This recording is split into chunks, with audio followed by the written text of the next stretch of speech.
this is the specification, the industry agreed specification. This isn't owned by one single organisation.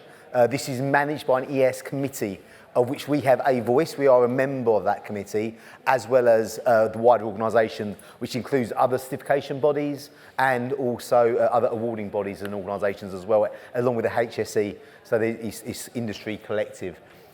Just recapturing as well, there were some main changes that are coming from October 1st next year, and they are regarding additional recognising competencies for additional work categories, and also around testing requirements, technical reference document requirements. So there are a few things that are going to be happening on your assessments. We are going to start having these conversations from now.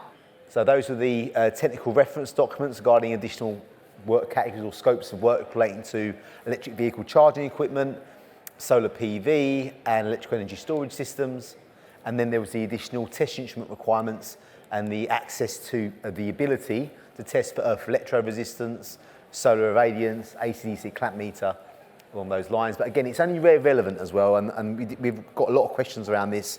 I've seen a lot of noise on social media that, you know, my whole business has to have a level 3 because 5 of their operatives do EVs, but the other 10 don't. It's only relative where these people do this work. And it's similarly the same for QSs. So your business may have more than one QS. And I'll be very open with you. From our point of view as a certification body, what we're looking for is that the certified business has enough suitable QSs that are responsible and are competent for all the scopes of work carried out. What I mean by that is you may have 2 QSs, one QS is responsible for supervising electric vehicle charging equipment and one for periodic inspection and testing. Both QSs don't need to have all the requirements. They could just be relevant to what they are responsible for.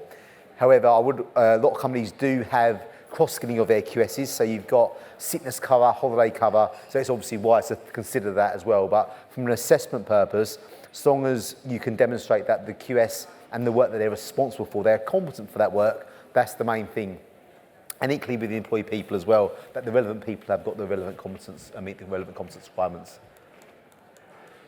So this sort of talked about this slide here about with regard to EICRs, and it was talking about not only do the responsible QSs and employed persons that undertake EICRs are required to meet the competence requirements, but there's also a bit about experience, having at least 2 years experience of undertaking EICRs.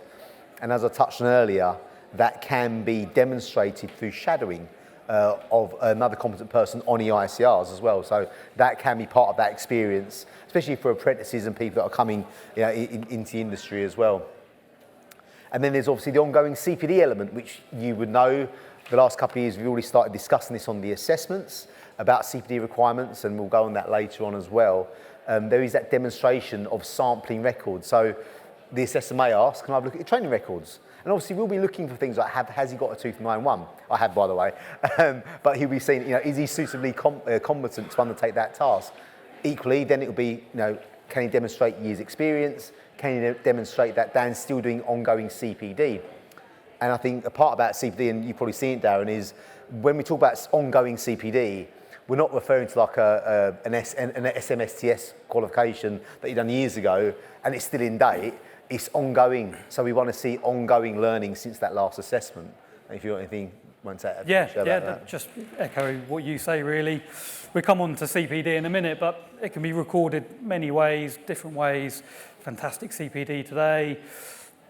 Impromptu on the day, YouTube videos. Again, we'll probably cover it better later on, but yeah, it's really good. And a lot of people are now on board with CPD.